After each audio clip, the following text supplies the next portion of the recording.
Bismillah, Assalamualaikum warahmatullahi wabarakatuh. Alhamdulillahi rabbil alamin.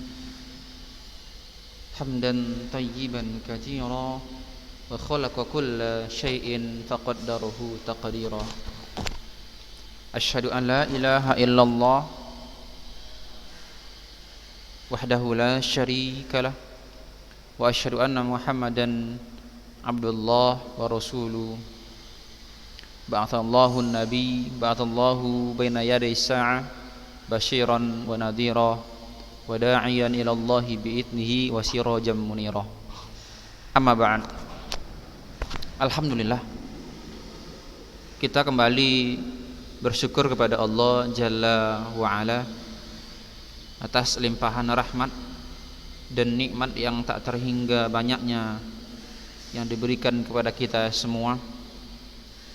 Nikmat yang bukan hanya diberikan kepada seorang hamba yang muslim saja, bahkan nikmat tersebut diberikan kepada hamba yang kafir sekalipun.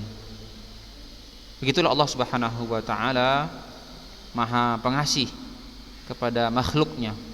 Siapapun, tidak pandang siapapun, Allah Maha Pengasih, maka akan diberikannya kepada yang Ia kehendaki. Mudah-mudahan kita termasuk orang-orang yang mampu mensyukuri nikmat Allah Subhanahu wa taala. Mudah-mudahan dengan nikmat tersebut yang kita syukuri sesuai dengan janji Allah Subhanahu wa taala, la in syakartum la azidannakum wa la in kafartum inna adabi lasyadid. Jika kalian mensyukuri nikmat Allah, nikmatku kata Allah, maka akan ditambahkan nikmat tersebut. Dan jika engkau ingkar, tidak mensyukuri nikmatku kata Allah, maka tunggulah azabku sangatlah pedih. Jadi kita yang tidak mau bersyukur, maka siap-siap menunggu azab Allah yang sangat pedih tersebut. Salawat dan salam kita sampaikan kepada Nabi kita yang mulia Rasulullah sallallahu alaihi wasallam. Mudah-mudahan kita kelak dikumpulkan di yaumil mahsyar bersama Rasulullah sallallahu alaihi wasallam, Nabi yang kita cintai, Nabi yang kita rindukan. Baik. Ayuhat talabah abna'i, kaifa halukum jami'an? Bagaimana kabar antum semuanya? Anak-anak Ustaz semuanya, di mana antum berada? Mudah-mudahan antum dan kita semua diberikan kesehatan, kesempatan untuk belajar, untuk beramal. Mudah-mudahan kita semua dijauhkan dari segala macam bahaya, mara bahaya, terhindar daripada COVID-19. Mudah-mudahan Allah Subhanahu wa taala mengabulkan doa kita, permintaan kita kepada Allah Subhanahu wa taala. Taib abna'it thalabah, pada hari ini setelah kita selesai melaksanakan PTS 1, kita melanjutkan pelajaran hadis kita, Kitabul Arba'in An-Nawawiyah rahimahullahu taala. Terakhir kita telah bahas hadis yang kelima, ya, hadis yang kelima. Masih ingat ya? Jangan lupakan ya hadisnya setelah antum ujian, ya. Jangan artinya antum itu melupakan habis ujian, habislah sudah, ya, enggak. Tetap antum murojaahkan, ya, murojaahkan. Ya, itu hadis yang kelima hari itu ya, tentang inkarul bidah, mengingkari kebid'ahan. Baik, hari ini kita lanjutkan ya. Abna'it thalabah rahimani wa rahimakumullah. Pada hari ini kita melanjutkan hadis berikutnya, hadis yang ke-6, al-wara'u wal ikhlasu. Hadis tentang wara' dan ikhlas. Tentang wara' dan ikhlas. Apa itu wara'? Sikap menjaga diri daripada perbuatan yang diharamkan Allah Subhanahu wa taala. Itulah wara'. Sikap yang berhati-hati dari perbuatan yang haram. maupun yang syubhat, dan ikhlas. Itulah materi kita, wara' dan ikhlas. Taib. Pastinya antum semua sudah siap-siap siaga mendengarkan audio Ustadz ini, penjelasan Ustadz ini. Dengan antum siap siaga untuk belajar daring, mudah-mudahan Allah Subhanahu wa taala memberikan kepada antum ilmu, memberikan pemahaman sehingga antum paham, antum bisa hafal, dan antum pun diberkahi Allah Subhanahu wa taala. Baik, ya perhatikan ya, semuanya perhatikan. Ya, jangan ngantuk, jangan tidur ya. Jangan tidur. Yang tidur-tidur ya nanti enggak dapat ilmu. Sayang sekali waktunya. Waktunya habis untuk tidur ya. Jadi sedikit dengan manfaat. Ya kalau yang masih ngantuk-ngantuk, silakan beruduk dulu ya, basahi wajahnya dengan air wuduk. Insya Allah ngantuknya hilang ya. Baik, Ustaz baca aja ya, antum simak baik-baik. Bismillah. An Abi Abdillahin Nu'man ibn Bashir. An Abi Abdillahin Nu'man ibn Bashir radhiyallahu ta'ala anhuma qala sami'tu Rasulullah sallallahu alaihi wasallam yaqul innal halala bayyin wa innal harama bayyin wa bainahuma umurun mushtabihat la ya'lamuhunna katsirun minan nas faman ittaqa syubhat faqad istabra'a lidinihi wa 'irdihi wa man waqa'a fi syubhat waqa'a fil haram karra'i yar'a haulal hima yushiku an yarta'a fihi ala wa inna likulli malikin hima ala wa inna himallahi maharimuh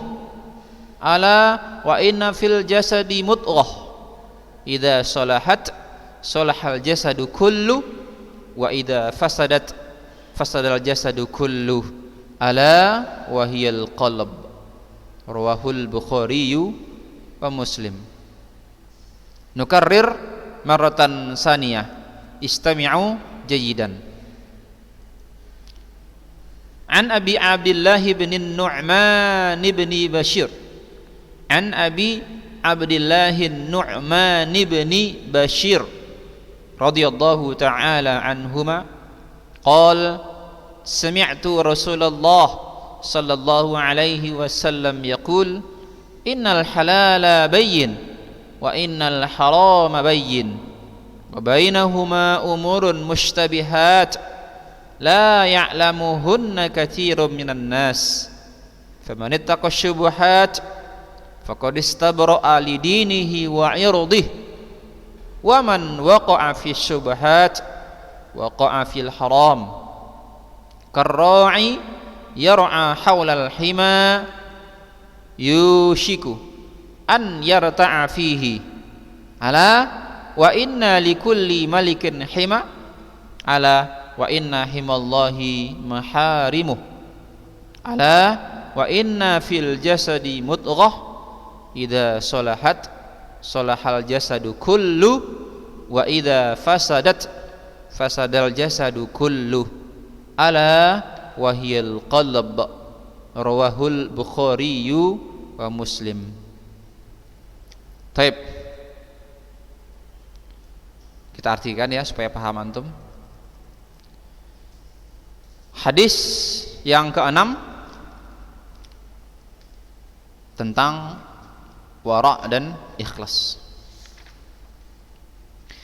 Dari Abu Abdullah Nu'man bin Bashir, semoga Allah meridai keduanya.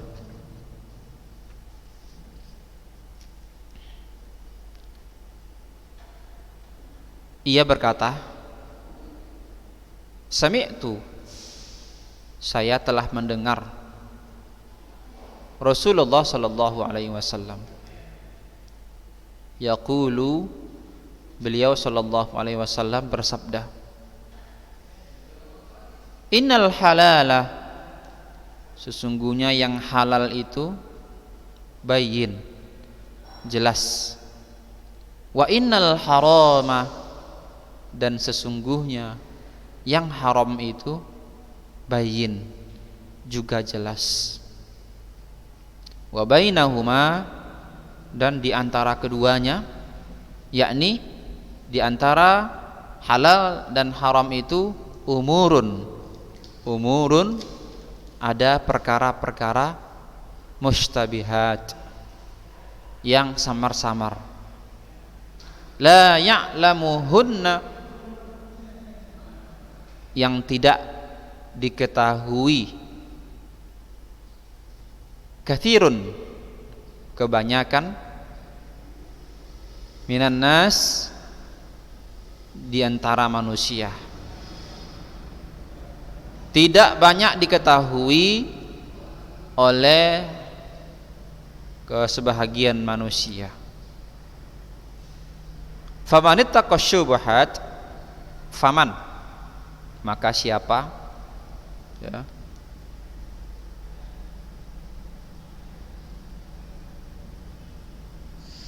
famanittaqa syubhat,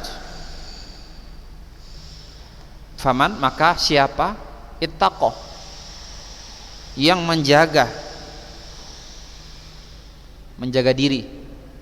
Ittaqo artinya menjaga diri. Asyubhat, dari yang syubhat. Faqad, maka sesungguhnya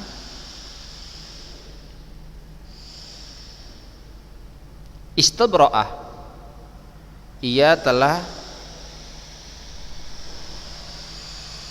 menjaga kesucian atau melepaskan atau menjagalah, ya.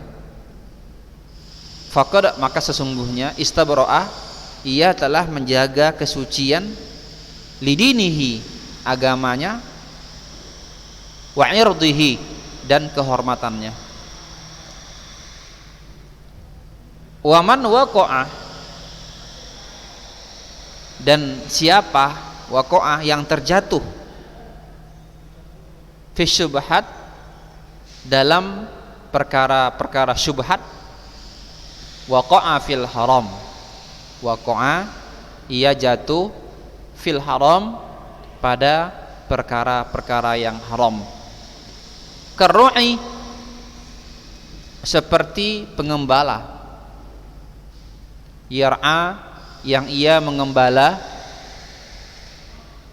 haulah, di sekitar, hima, tanah larangan, yushiku, dikhawatirkan, dia dikhawatirkan, an yarta'a fihi, masuk ke dalamnya. Yarta'a, masuk, ya.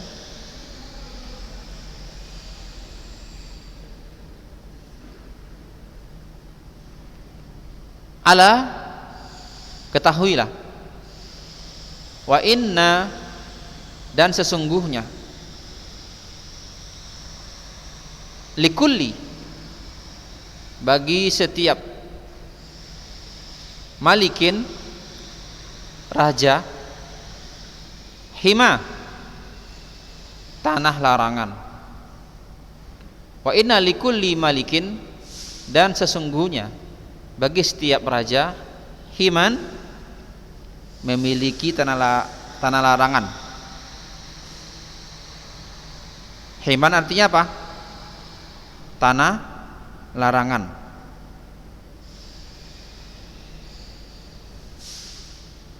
Atau memiliki hima, ya. Hima apa artinya? Tanah larangan atau daerah larangan. Ala, ketahuilah, wa inna himallah, dan sesungguhnya daerah atau tanah larangan Allah, maharimuhu, adalah maharimuhu, perkara-perkara yang diharamkan atau segala yang diharamkan Allah. Maharimuhu, segala yang diharamkan Allah. Ala, ketahuilah, wa inna fil jasadi, dan sesungguhnya di dalam tubuh itu mudghah, ada sepotong daging. Mudghah apa artinya? Sepotong daging. Idza salahat, apabila baik mudghah tadi, apabila baik sepotong daging tadi, solahal jasadu, solaha baik pula al jasadu, tubuhnya itu, kulluhu seluruhnya. Wa idza fasadat, dan apabila buruk, apabila rusak, yakni mudghah tadi, dan apabila rusak sepotong daging tadi, fasadal jasadu, fasada maka rusak pula al jasadu, tubuhnya itu, kulluhu semuanya. Ala, ketahuilah, wahia, dan sepotong daging itu, al qalbu, adalah qalbu, yakni jantung. Jantung. Hadis riwayat Imam Bukhari dan Imam Muslim. Baik, Ustaz artikan secara menyeluruh ya. Arti secara keseluruhan. Dari Abu Abdullah Nu'man bin Bashir, semoga Allah Ta'ala meridhai keduanya, ia berkata, saya mendengar Rasulullah Sallallahu Alaihi Wasallam bersabda, sesungguhnya yang halal itu adalah jelas, dan sesungguhnya yang haram itu juga jelas, dan di antara yang halal dan yang haram umurun, ada perkara-perkara syubhat, la ya'lamuhunna katsirun minan nas, yang tidak banyak diketahui oleh manusia. Famanittaqas syubhat, siapa yang menjaga dirinya dari perkara syubhat, faqad istabra'ah, maka sesungguhnya ia telah menjaga kesucian lidinihi, agamanya, menjaga kesucian agamanya, wa irdih, dan kesucian, menjaga kesucian kehormatannya. Wa man waqa'a fi syubhat, siapa yang jatuh kepada syubhat, waqa'a fil haram, sungguh ia telah jatuh kepada yang haram. Karra'i, seperti pengembala, yar'a, yang mengembala, haulal hima, di sekitar tanah larangan, daerah larangan, yushiku, dikhawatirkan an yarta'a fihi, dikhawatirkan akan jatuh ke dalamnya. Ala wa inna likulli malikin himah, ketahuilah, dan sesungguhnya setiap raja itu memiliki daerah larangan. Ala, ketahuilah, wa inna himallahi maharimuhu, dan sesungguhnya daerah larangan Allah itu adalah perkara-perkara yang diharamkan Allah. Ala wa inna fil jasadi mudghah, ketahuilah, dan sesungguhnya di dalam tubuh itu ada sepotong daging. Idza solahat, apabila baik mudghah tadi itu, baiklah semua tubuhnya, dan apabila rusak mudghah tadi, maka rusaklah seluruh tubuhnya. Ala wahyal qalb, ketahuilah bahwa mudghah tadi itu adalah al qalbu, adalah jantung. Hadis riwayat Imam Bukhari dan Imam Muslim. Taib. Ustaz jelaskan ya. Jelaskan, perhatikan baik-baik ya. Ya. Jadi innal halala bayyin wa innal harama bayyin. Dalam hadis ini ada 3 pembagian hukum, yaitu halal bayyin, ya. Halalnya jelas, seperti orang tahu akan halalnya buah-buahan. Orang tahu semuanya halal, kecuali dia buah-buahan itu dari hasil curian, tapi zatnya masih halal, zatnya halal, nggak ada yang najis di situ, ya kecuali bercampur dengan najis. Nah, itu. Yang kedua apa? Haram bayyin, haramnya jelas, ya, haramnya aja jelas. Setiap orang tahu yang namanya berzina itu haram, ya, jelas dia haram. Minum-minum mabuk itu haram. Yang ketiga adalah mustabih atau mustabihat. Ya, ini perkara yang samar. yang tidak diketahui apakah halal ataukah haram. Ya, contohnya kita bisa lihat ya, kalau dulu itu ya, contoh dulu ya, kalau contoh zaman dulu ya, contoh zaman dulu itu adalah seperti, siapa yang tahu contohnya? Dulu adalah seperti hukum ya, hukum rokok ya, hukum rokok dulu, zaman dulu ya, awal-awal mulahnya rokok keluar, itu orang menganggap itu perkara yang syubhat, belum diketahui pasti apakah hukumnya, apakah halal, mubah atau haram. Nah sekarang rokok ini bukan lagi syubhat namanya, rokok ini enggak lagi hukumnya syubhat, tetapi apa, udah termasuk kepada perkara yang tadi, yang ini, yang kedua, yang sudah diharamkan. Kenapa? Setelah terjadi penelitian ya, adanya penelitian daripada kesehatan ya, bahwa merokok ini membahayakan bagi kesehatan, dan banyak lagi hal-hal, persoalan-persoalan lain yang terdapat pada rokok tersebut, sehingga dulu yang kurang jelas ya, masih subhat, masih samar-samar. Nah sekarang sudah sangat jelas dan gamblang atas keharaman dan pelarangannya.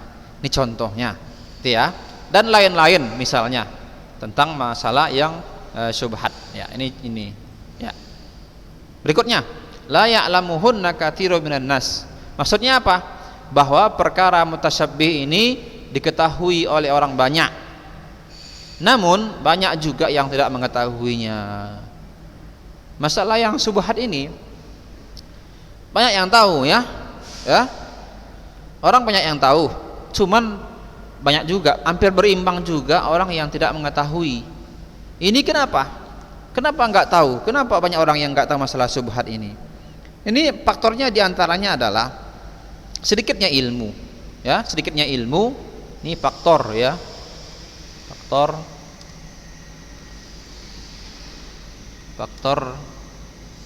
ketidaktahuan, ketidaktahuan syubhat. Apa faktornya? Pertama adalah sedikitnya ilmu, ya itu dia. Ilmu yang sedikit menjadikan sesuatu itu menjadi samar, sebab dengan ilmu yang luas seseorang akan mengetahui berbagai hal yang tidak diketahui oleh orang lain. Nah gitulah, jadi kalau orang yang banyak ilmunya, banyak belajarnya, maka dia yang dulu dia nggak tahu menjadi tahu. Oh ternyata salah selama hari ini yang saya lakukan ya. Itu yang pertama.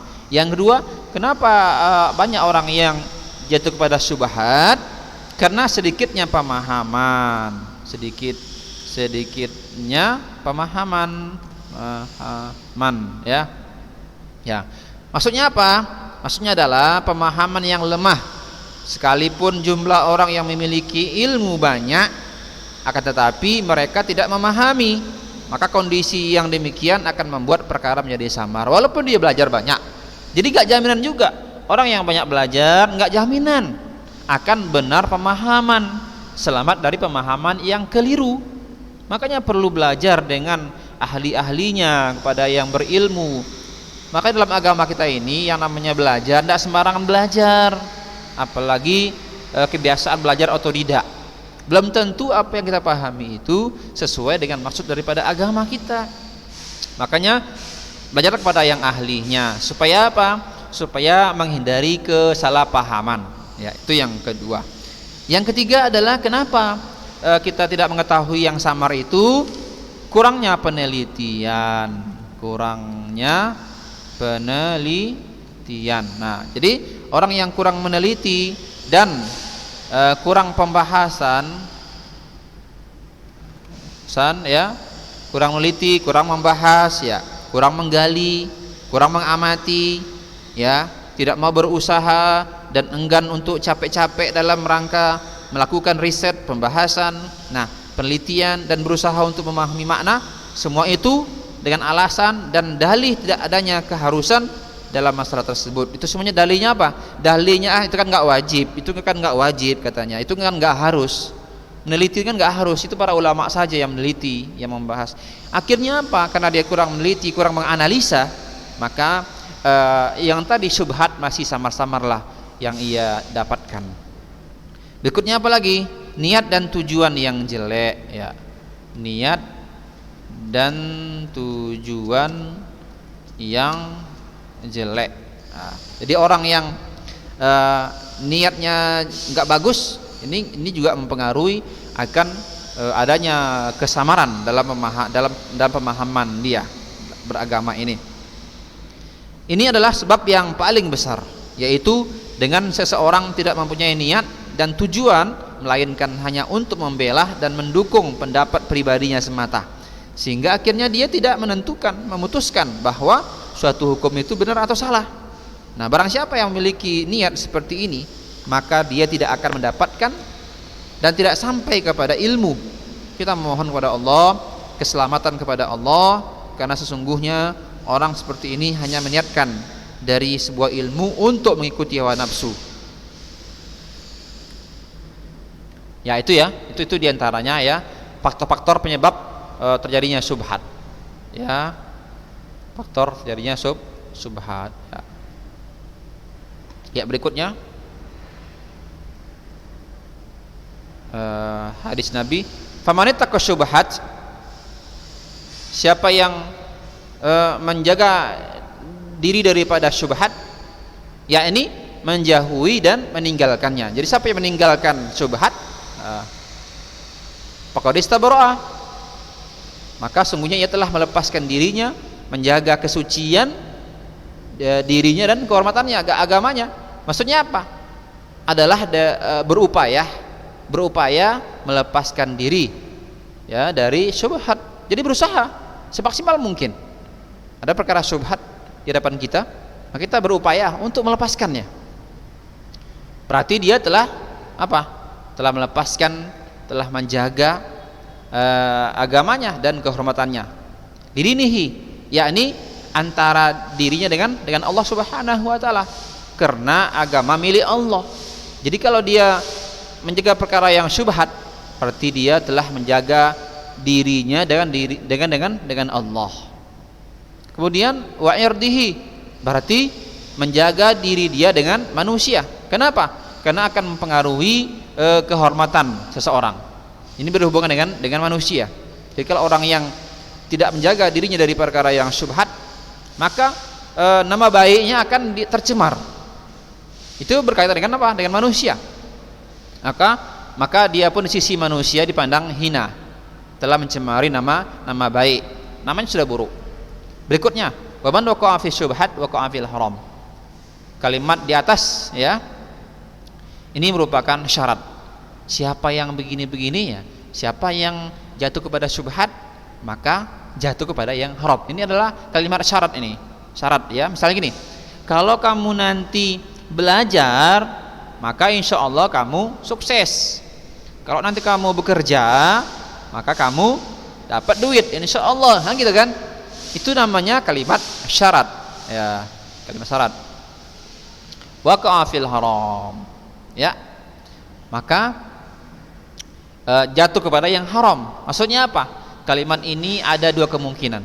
Pertama, melakukan mustabihat adalah haram, atau yang kedua, hal tersebut adalah sebab dan faktor yang mengantarkan seseorang untuk terjatuh ke dalam perkara yang haram. Karra'i, seperti pengembala, yaitu yang mengembala unta, ya. Karra'i seperti pengembala unta, sapi dan lain-lain. Yar'a haulal hima, yaitu di sekitar tempat yang dibatasi dan dipagari. Jadi misalnya ya, ini cuma permisalan saja, permisalan. Jadi kalau orang itu ingin selamat dari perkara yang terlarang, maka dia harus menghindari tempat-tempat di mana ada tempat tanah larangan, yakni udah dipagar gitu kan, udah dibatasi, tapi kita mencoba untuk masuk ke sana gitu kan. Akhirnya apa? Yushiku an yaqa'a fi, dikhawatirkan akan jatuh ke dalamnya. Artinya apa? Hampir masuk ke dalam area larangan tersebut. Hampir masuk. Hampir berarti udah hampir gitu kan, mendekati tanah larangan. Alah, wa inna likulli malikin hima. Ketahuilah, setiap raja itu memiliki daerah larangan.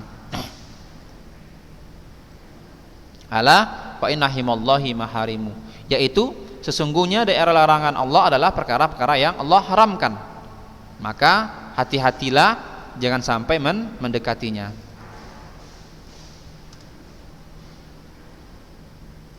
Ala wa inna fil jasadi mudghah, yaitu bahwa di dalam jasad seseorang itu terdapat segumpal daging seukuran kunyahan makanan seseorang.